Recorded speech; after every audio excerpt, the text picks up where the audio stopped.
Brody Monks is getting ready for 6th grade in Tulsa Public Schools. I feel confident in myself. Confident he can learn what is expected of him by state education standards. For classroom teachers, knowing which standards to teach to is critical. In TPS, they're required to put the standards on the lesson plans, but if you don't know what those standards are, you can't do any plans. We asked parents if they know which standards their children will be tested on during the upcoming school year. No, I don't. But I think they need to get a standard and get it set and stay up with it. There are no federal standards for what children should learn in a particular grade level.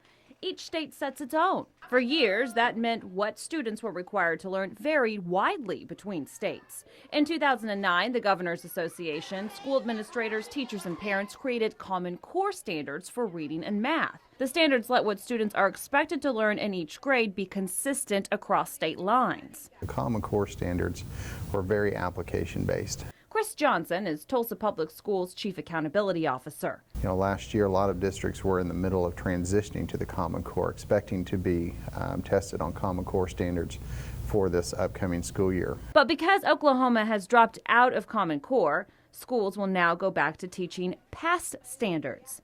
PASS stands for Priority Academic Student Standards. A lot of the PASS standards were more recall-based and so more factual based. The Common Core standards actually required students to apply the knowledge. Janet Barisi is the state's outgoing superintendent of public instruction. The PASS standards are very weak.